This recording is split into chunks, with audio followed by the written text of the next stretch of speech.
Thank you for watching this program brought to you by the Orthochat. Before we begin, please take some time to hear some information about our sponsors. Here at the Orthochat, we are proud to be an official partner of Lore Coffee Roasters, an Orthodox Christian coffee company out of Bonners Ferry, Idaho. If you visit their website at www.lorecoffeeroasters.com/theorthochat, we will receive 15% of your order. It's an Orthodox Christian coffee company that is organically sourcing a great variety of flavors. I drink it myself and I love coffee. And as a coffee connoisseur, I can tell you it's top notch. So visit their website at www.lorecoffeeroasters.com/theorthochat for 15% of your purchase to be contributed to our project. Here at the Orthochat, we are proud to be a partner of Scriptorum Press, a Christian publishing company that puts out great books about the lives of the saints, their teachings, and a variety of other Christian topics. My personal favorite in their collection is The Life of St. Dionysius the Areopagite. If you visit their website at scriptorumpress.ca and use the code ORTHOCHAT at checkout, you will receive 15% off of your order, and I encourage you all to check it out to pick up some great patristic and theological teachings, as well as hagiographies to spiritually enrich you and help support the Orthochat and another great Christian company.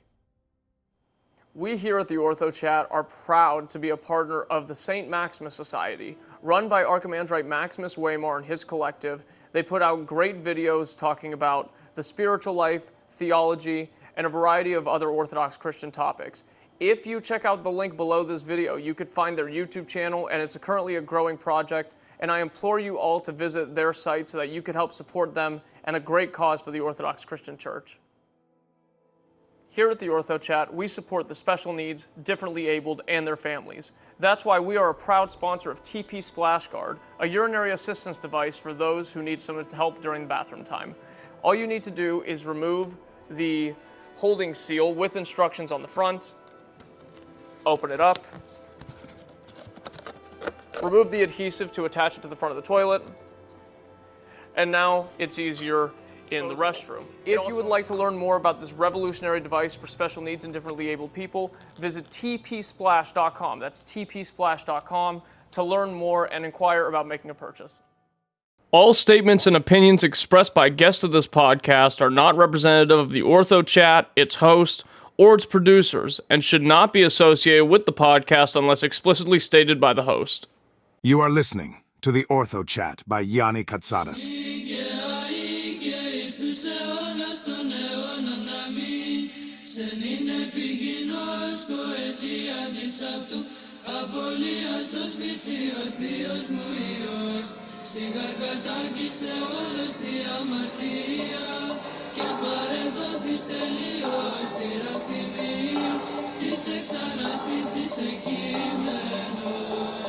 Kyrie Iisus Χριστέ ελέησον, Kyrie Iisus Χριστέ ελέησον, Kyrie Iisus Χριστέ ελέησον, Kyrie Iisus Χριστέ ελέησον, Kyrie Iisus Χριστέ ελέησον, Kyrie Iisus Χριστέ ελέησον, Kyrie Iisus Χριστέ ελέησον, Kyrie Iisus Χριστέ ελέησον,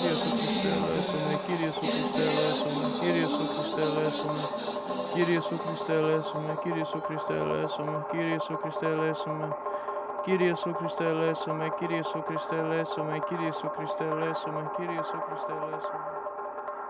Greetings in Christ, brothers and sisters. Welcome to episode 78 of the Orthochat. We are here today with Father Andreas. Father, how are you? I'm great, Yanni. Thank you. Thank you for having me today. I'm happy you're doing well. Father, would you like to start us off with a prayer? Sure. Let us pray to the Lord. Our Father, who art in heaven, hallowed be thy name. Thy kingdom come, thy will be done on earth as it is in heaven. Give us this day our daily bread, and forgive us our trespasses, as we forgive those who trespass against us. And lead us not into temptation, but deliver us from evil. For thine is the kingdom, and the power, and the glory of the Father, the Son, and the Holy Spirit, now and forever, to the age of ages. Amen.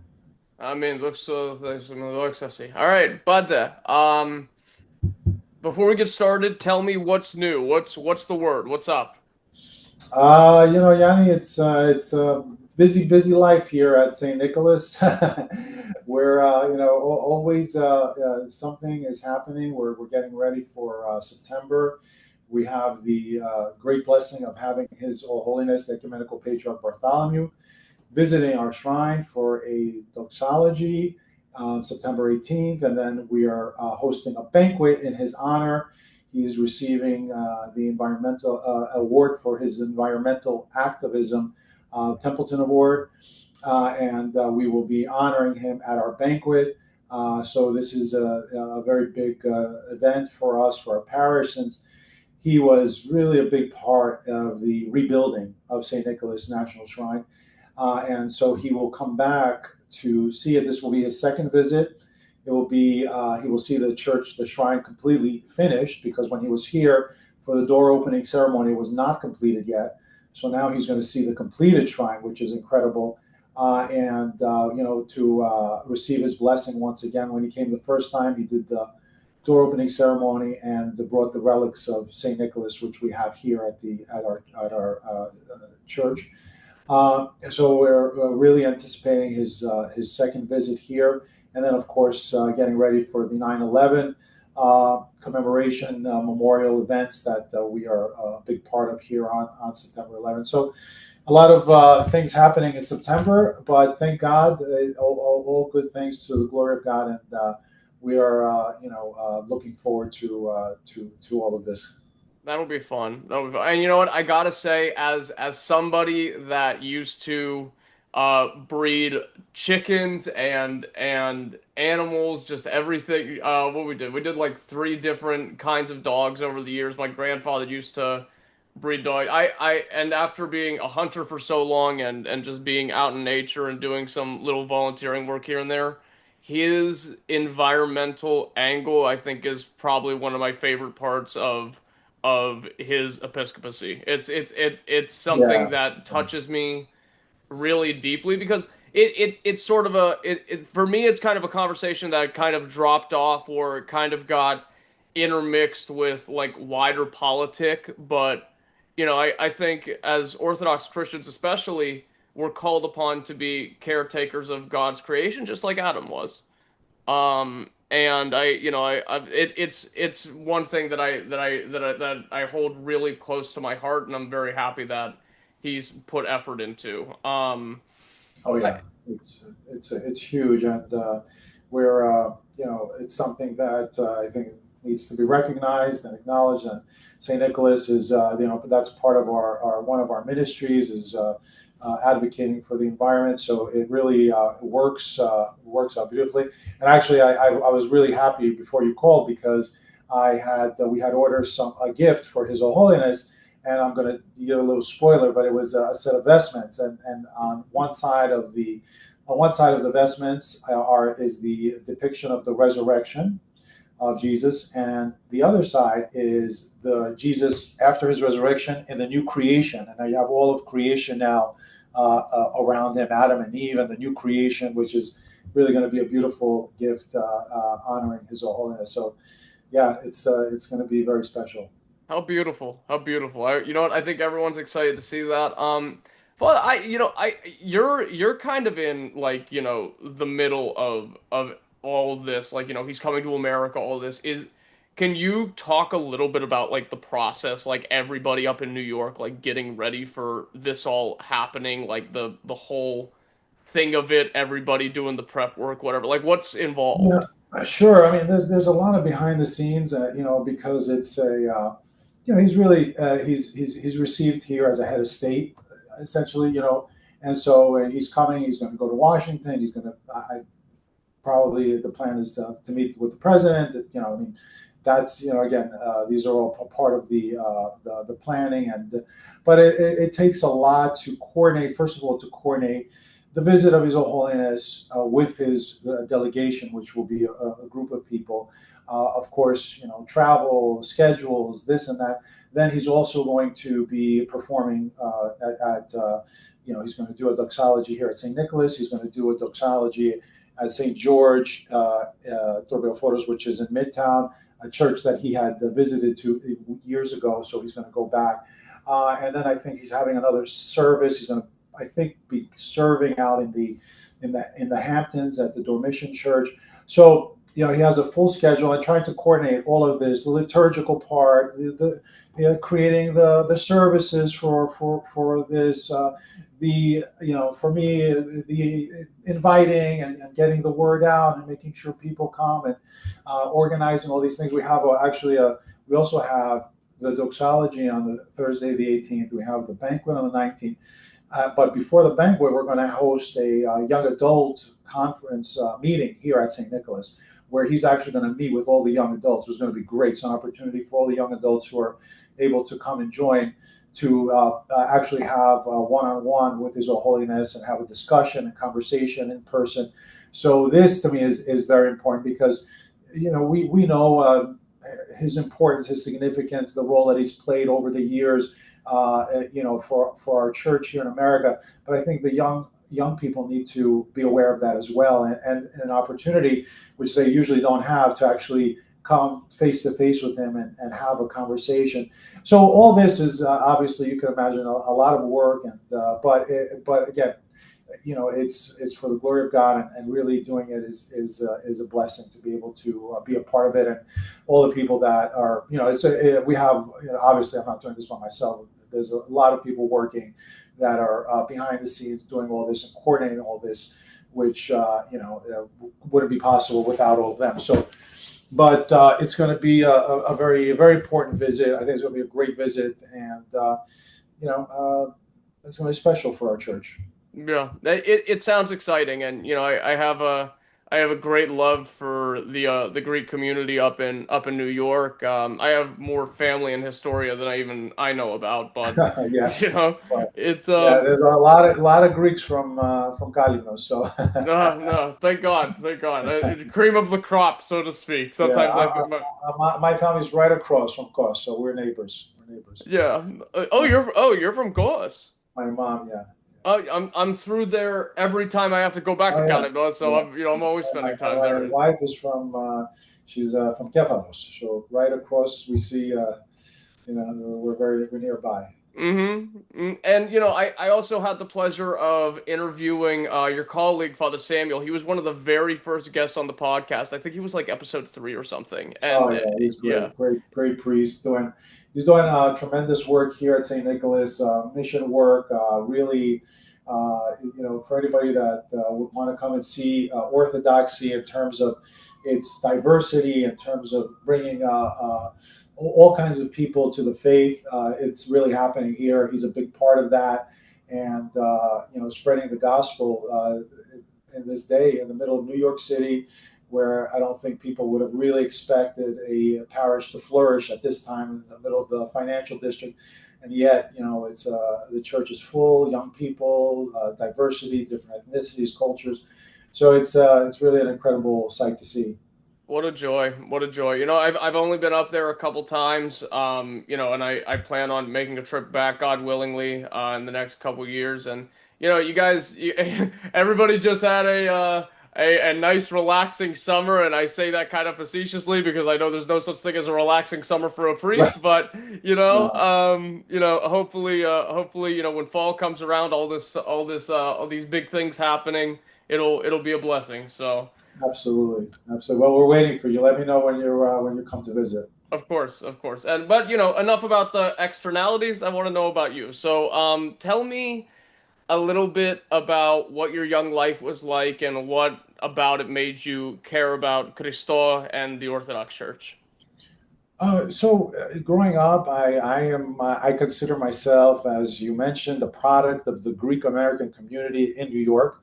Born and raised in New York, Queens, Long Island, and I attended parochial school. I attended Saint Nicholas in Shrine in Flushing. And I went to school there, parochial school, and I believe that a lot of my formation as a young person, as a Greek American, was through our Greek American culture, and the parochial school, and the societies and the communities that were established here in New York and were a big part of the community. So I would, of course, attend church, be a part of our Greek organizations, participate in all these things. So growing up, it was a constant in my life. Being both my parents were originally migrated from Greece, and we grew up learning Greek, learning the culture, learning the language. It was just a part of my life, and I was very proud of it. I was very proud to call myself a Greek American. That's awesome. And you know what? So I grew up in between Kalymnos and Youngstown, back and forth. And I know a lot of Greeks from Indiana, more than thousands of them from Tarpon Springs, and the Greek American youth experience is really different depending on where you grow up. Like, me, for example, like I grew up going to Right. Camp Nazareth. Tarpon Right. Springs, it looks different. Down in Atlanta or California, it looks a little different. What would you say is maybe special or particular about growing up as Greek Orthodox youth in New York City? Well, I think that you have a big Greek community here, very much connected to Greece. A lot of the Greeks are, obviously have a lot of family in Greece or have homes in Greece, so constant back and forth to Greece, and they bring a lot of that here. So you have a tremendous cultural part in New York. I mean, food-wise, restaurants. I'm sure some of the best Greek restaurants in the world are here in New York City, right? Mm-hmm. So food, culture, music, art, museum. In New York is a hub, right? So New York is you're going to find everything in New York that you want to find, and I think that because New York is what it is, it was also attracted the Greeks that came here and really established themselves in terms of business, in terms of the community, in terms of even politics. And built these beautiful churches, beautiful communities that have been around for years, just kind of passing to, continue to pass our faith on to the younger generation. So, it's just something that is very evident, anywhere you go in New York, especially closer to, the city and Long Island, I would say. Yeah, yeah, that's beautiful. What would you say is the moment that you felt your calling to the priesthood, and was this something that kind of hit you like a truck, or was it something that kind of slowly developed over time? No, I would say it probably hit me like a truck. Growing up, I very I guess typical, Greek American, having a high school life, regular, very normal, I would say in many ways. Going to church, regular holidays and all that. But I didn't have any plans on going into ministry or becoming a priest. It wasn't something that was really I had planned. But what happened was I decided, or rather, my mother decided, my parents decided to send me on a pilgrimage to the Holy Land. So at some point late in high school, before I completed high school, I decided, we were going to go visit the Holy Land, and I went and visited the holy sites, the Tomb of Christ, and I was just blown away. I mean, there was something very special that touched me when I went there, and really changed my life, because when I came back, it really made me focus on my faith, focus on who I was as an Orthodox Christian, and want to learn more. And the more I started to learn, the more I would get involved, and the more I would attend church. And so it wasn't just going on Sundays, but it was all the holidays. It was, and I found a spiritual father, a confession, so really started to practice my faith at that point. And at some point, I felt the calling to go to seminary, and the rest is history. So Right. that was really my point of conversion. I'd say visiting the Holy Land was really something that changed my life for sure. What was it like in Jerusalem? Where were some of the places that you were able to see? Oh, it's incredible. I mean, just like I mentioned, the Church of the Resurrection, the Tomb of Christ, the Golgotha, the crucifixion. We went to the Nativity, Bethlehem, other various sites, monasteries, St. Savas, of course, St. John's. Went to Sinai, visited St. Catherine's, climbed up the mountain, did services up in. Excuse me, one second.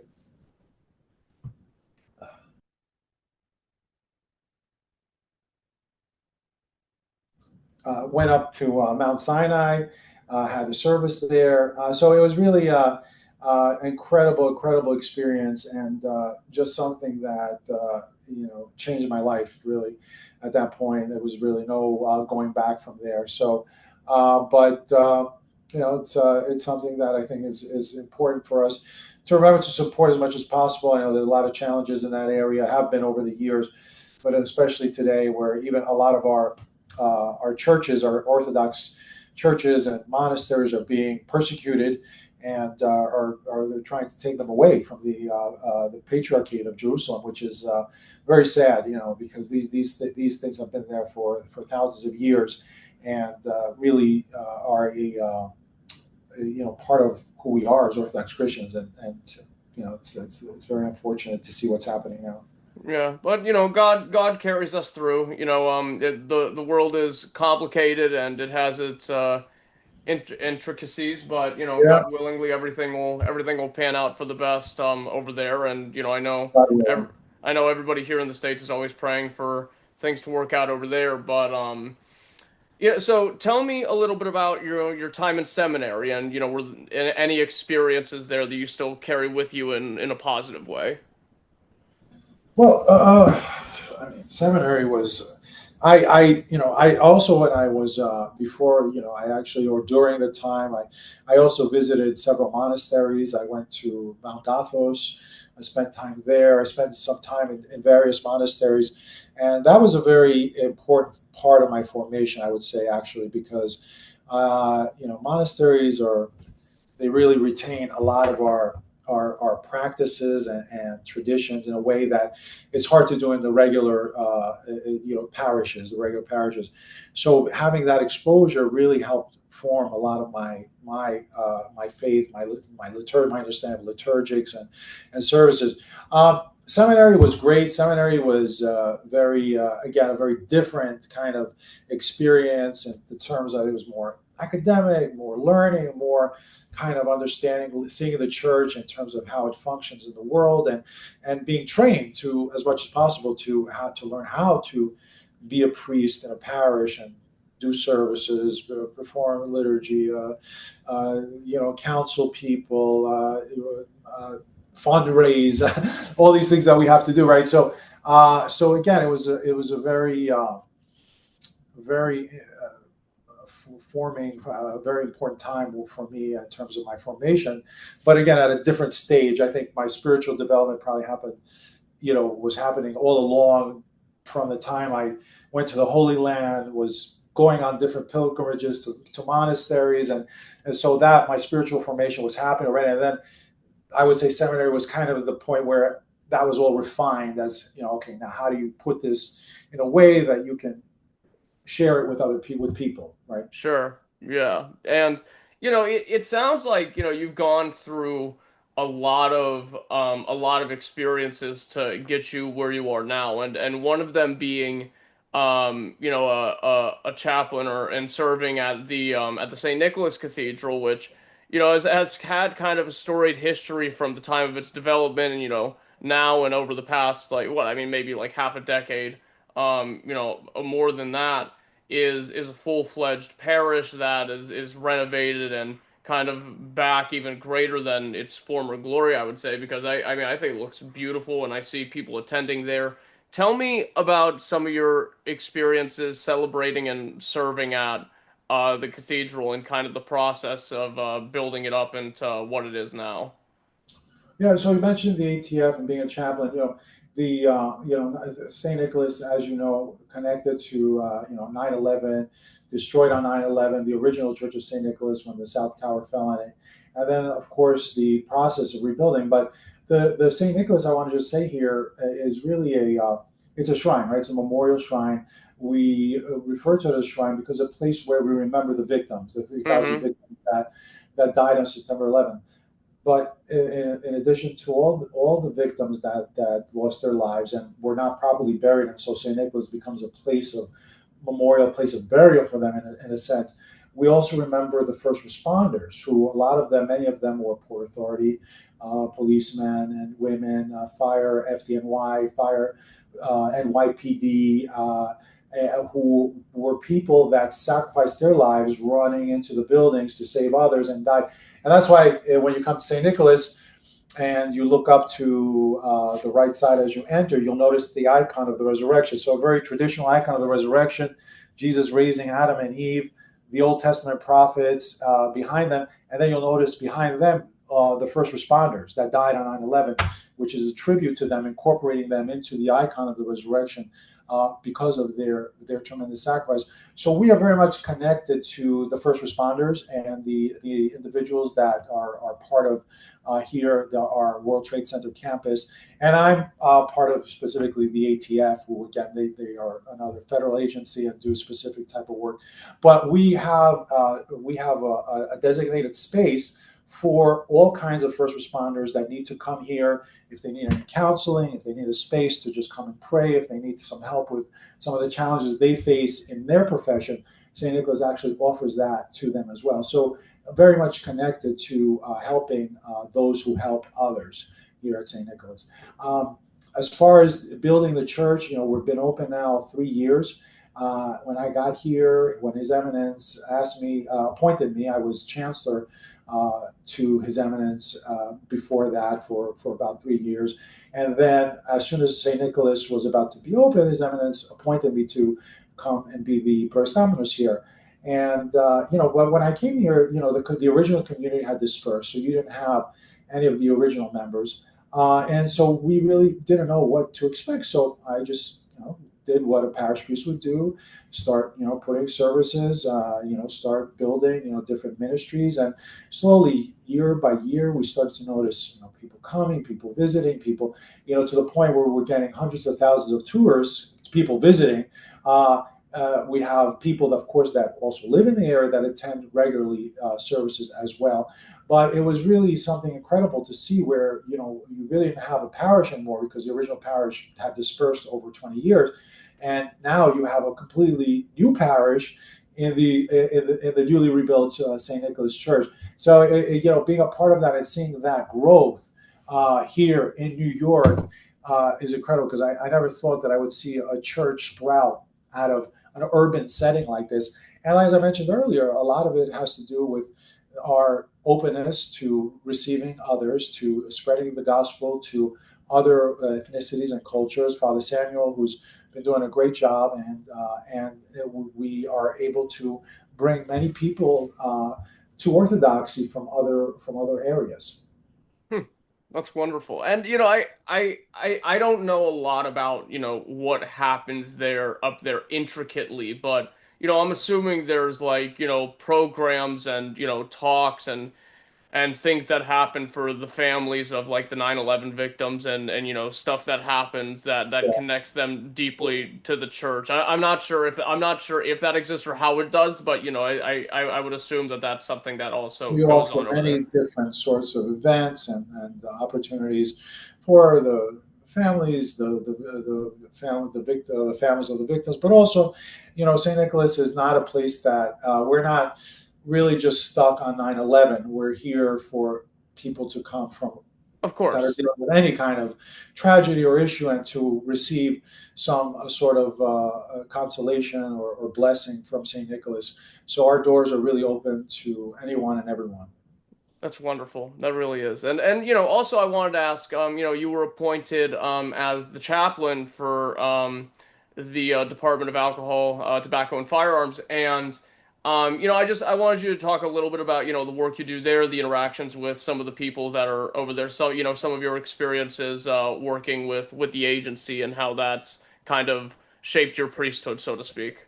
Oh yeah, I mean, like I said, I feel that we as clergy really need to make an effort to help our public servants, the people that offer, that protect us and keep our city safe, and they do a tremendous job, but they have a tremendous amount of stress on them, which impacts them and their family, their mental well-being, and so I try to meet with them regularly to offer them some spiritual uplifting, to have an opportunity for them to share any of their challenges that they face in the workplace or outside of that. and to just to be there for them, and to offer them some sort of support. We'll have special events, invite them to come here to the church as well, and just get together, for a meal, and just spend some time together. And sometimes at the end of the day, the best thing you could do for someone is just be present and be there for them. Mm-hmm. Yeah, that's St. Paisios's opinion on it, I think, as well.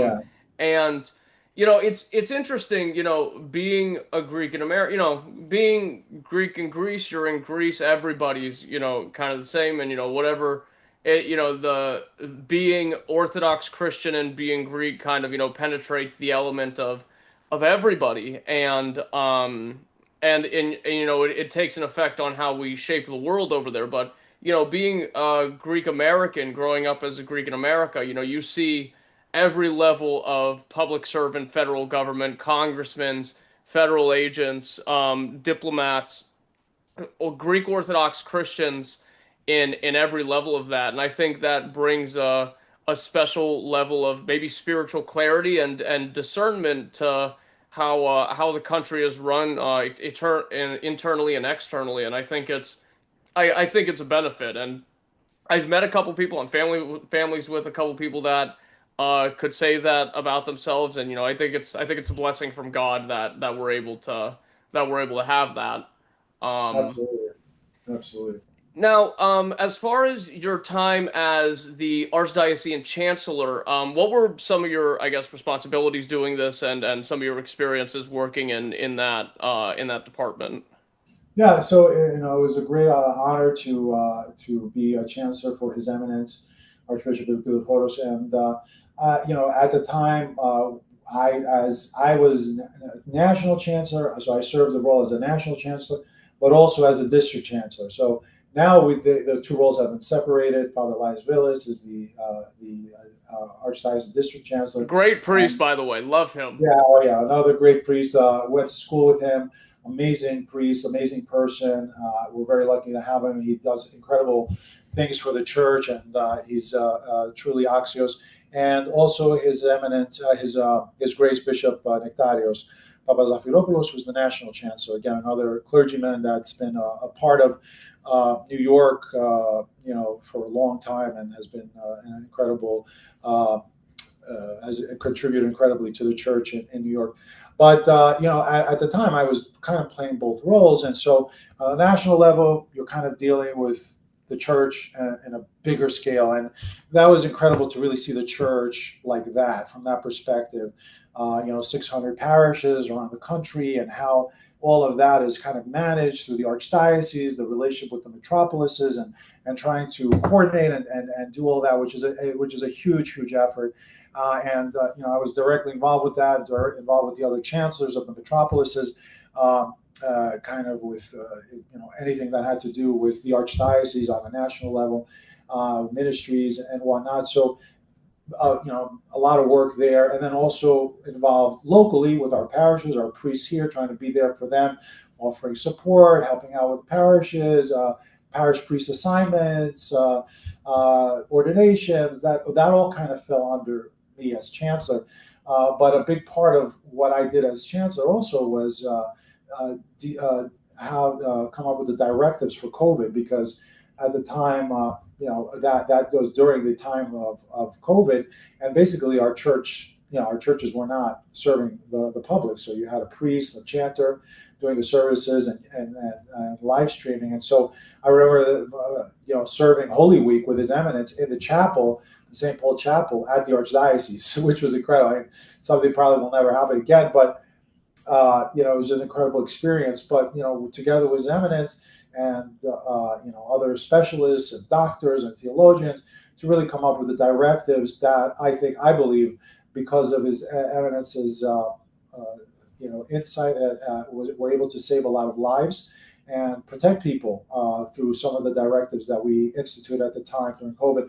But a lot of what I did was based around that during that time. Yeah, and it's interesting because the Orthodox Church pan-jurisdictionally in America has had a very interesting past decade, because not only do we have the situation with COVID, but now we're seeing like, for example, the clergy up in New York, bishops, priests, everybody involved. You guys are all excellent at doing your job. You also have a lot on your plate, and I think everybody's starting to kind of feel the heat of that with this wide rush of converts into Orthodoxy. We're Yeah. seeing so many people come into the Orthodox Church. What do you think is causing it, and how does your area handle it? I mean, I think what's causing it is I believe that people are thirsting for the truth. They're thirsting for the gospel. Mm-hmm. And when you present it, I believe that, um, in many ways, I feel that there's a really, maybe a lot of this has to do with the ability, the media, the ability to share things more easily, to put things out there, which has pros and cons, of course, on the internet. But, I feel that, when you have good examples of Orthodox faith, whether it's through clergy or other people, it's contagious. People see it and they want to be involved, and they so I feel like there's an authentic representation of our Orthodox faith in many of our parishes and communities, and which under the leadership of His Eminence Archbishop Vithoulkas, I mean, to his credit, has been able to really bring the church out of the challenges we faced in the past, COVID and other things, and really now do ministry, focus on ministry, and focus on. I know how important, because I was chancellor for him. I know how important mission work was for him, and creating different mission departments. So doing incredible work through those departments. So I think that once people start seeing it and experiencing it, it's something they want to be a part of. Right. Yeah. And with all these things that, the amalgamation of all the responsibilities that you've had in your life, as a priest, being a part of all these programs, what would you say you love the most about the priesthood? For me, it really has to be that I'm able to be a part of someone's life in their both best moments, in their worst moments, and everything in between. So you're able to have that opportunity to minister to people and see a window into their lives that most people cannot see outside of being a priest, because of that special relationship you have as a priest. So the relationships that I've made over the years through my priesthood, was I maintained a lot of those. And people coming back and being married many years, and then having children, and then baptizing their children. And now I see their children as adults, and and people will come back to me and say, I remember when you presided over my so-and-so's funeral, and your words were so touching and moving, and that really helped me move on my life. To me, that's the reward, for the priesthood. It's really the service that we provide for others, being there for them in their best moments, being there in their worst moments, and sharing the gospel. Importantly, that really being able to give them the gospel, because it's not us. I mean, I don't believe it's me as Father Andreas, or it's what we're sharing through us as vessels, as clergy.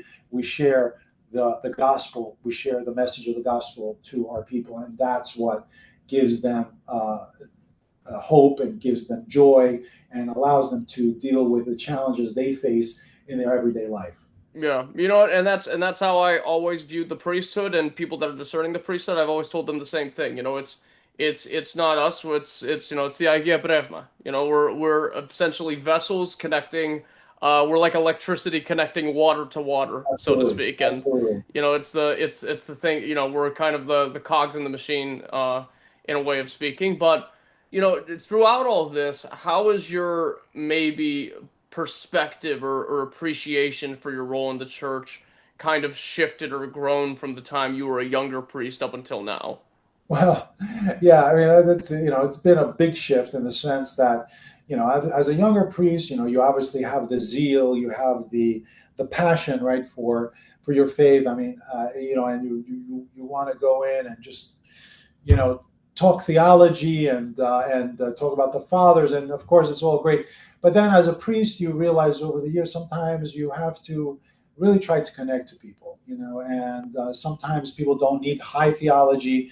they need something very simple, baby steps. Just people need to learn how to walk before they can run, and so learn to be able to meet people where they are, meet their needs, rather than just go with what I think I want to talk about or do.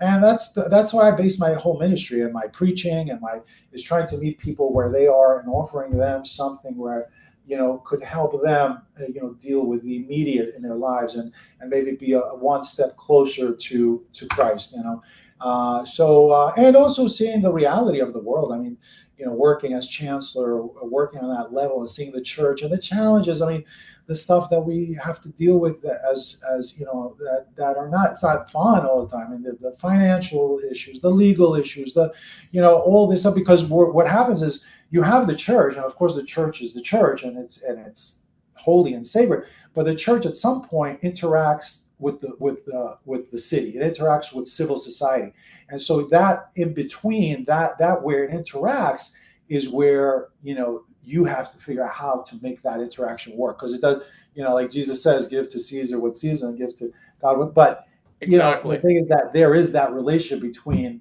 the city, the civil, and the religious, and how to make that work. That's where that's a very interesting dynamic, and I obviously had a lot of opportunity to experience that, especially as my role as chancellor, and also here at St. Nicholas, because it's not a traditional parish. I mean, we're dealing with the city a lot. We're dealing with non-Orthodox all the time, and so it really allowed me to refine that even more. Sure. Yeah. And on top of all this, you're a husband and you're a father. So Yeah, how that have too. these roles impacted your ministry, and what has it taught you about yourself? Well, it's incredible, because I feel like, I have two boys. They're 19. They're second year of college. They're gonna, they're, uh, and I feel a lot of their formation was in around our communities. Like they grew up going to the parishes I served. They attended service. They served in the altar. They created communities and networks of friends that they're friends with now, that they made back then. So for me, the extended benefit of our parish life or communities as Orthodox Christians is the community itself. Because what happens is that when you become a part of a community, that's your extended family, and you're able to develop beautiful relationships that you have throughout your lives, and that's the benefit for me, for my family, having that opportunity to develop all those relationships that I think will be with them throughout their lives. And of course, as a priest, we can do nothing really without, as a married priest, do nothing without our presbyteros. The presbyteros is really, when the kids are young, they have to be home, and they have to, make sure the family is together. The priest is constantly running at all times of day and night, and emergencies and whatnot. So, they have to hold the family together.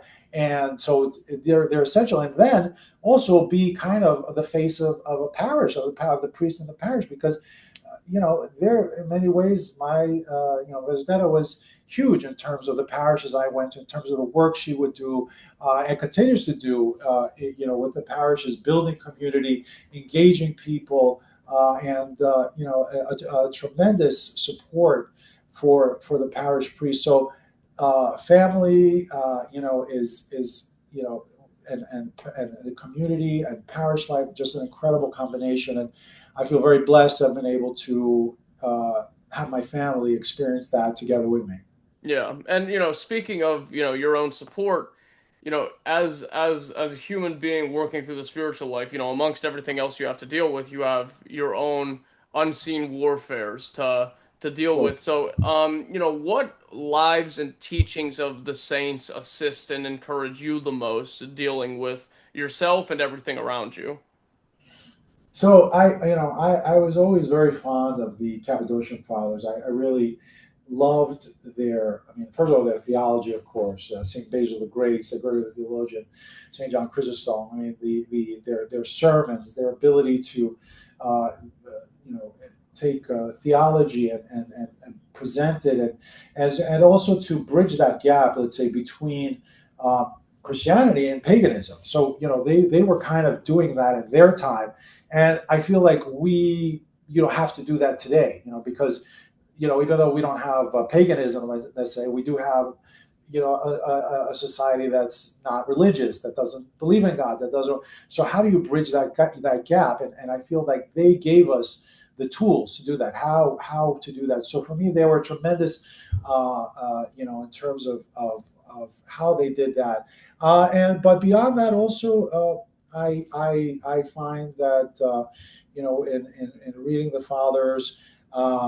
I'm humbled by their humility, but I'm also encouraged, because a lot of times as priests we don't feel worthy. We don't feel worthy to do what we're doing and to serve in the way that we serve. But we are reminded that it's God's mercy that keeps us here and allows us to perform the work that we do. And without His mercy, without His grace, we wouldn't be able to do it. So He sustains us, He supports us throughout it, and He will, God willing, see us to the end of our ministry, to have a fruitful and beneficial ministry, and to overcome the challenges we face as human beings, as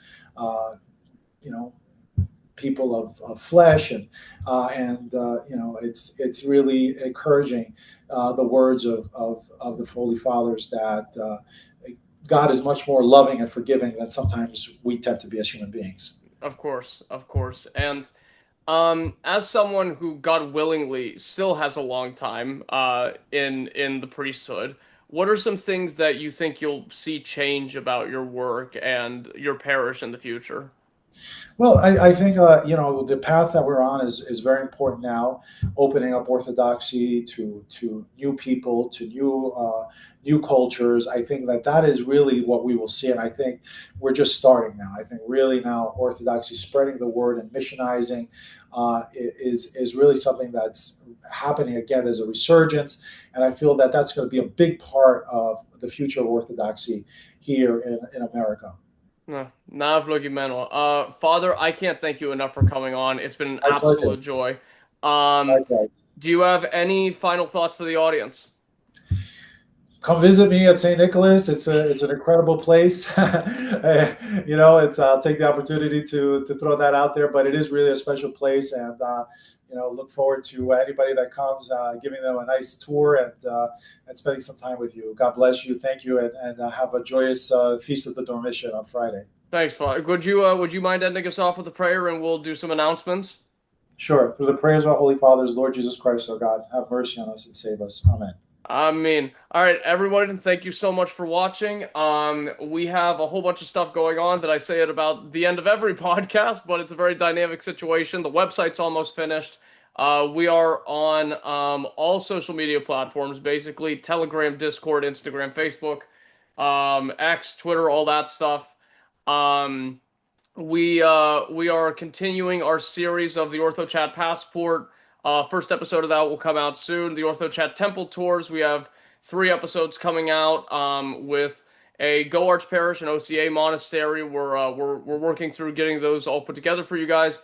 If you want to support us, check out the links below for Lore Coffee Roasters and Scriptorium Press. But before you even decide to support us, please help Father Andreas and his mission. All the links to his parish and ways that you could support and learn about the work they do up in New York is going to be either below or somewhere around this video.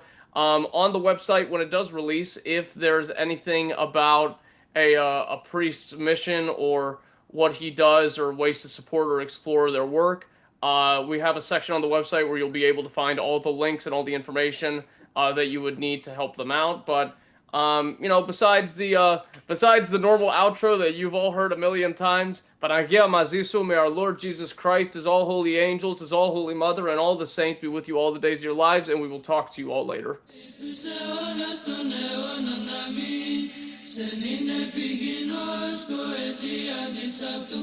Απολύας ως φύση ο Θείος μου Υιός, σιγάρ κατάγγισε όλος τη αμαρτία και παρεδόθης τελείως τη ραθυμία της εξαναστήσης εκείμενο. Kyrie Iisus Christe eleison, Kyrie Iisus Christe eleison, Kyrie Iisus Christe eleison, Kyrie Iisus Christe eleison, Kyrie Iisus Christe eleison, Kyrie Iisus Christe eleison, Kyrie Iisus Christe eleison, Kyrie Jesu Christe eleison me, Kyrie Jesu Christe eleison me, Kyrie Jesu Christe eleison me, Kyrie Jesu Christe eleison me, Kyrie Jesu Christe eleison me, Kyrie Jesu Christe eleison me, Kyrie Jesu Christe eleison me, Kyrie Jesu Christe eleison me, Kyrie Jesu Christe eleison me, Kyrie Jesu Christe eleison me, Kyrie Jesu Christe eleison me.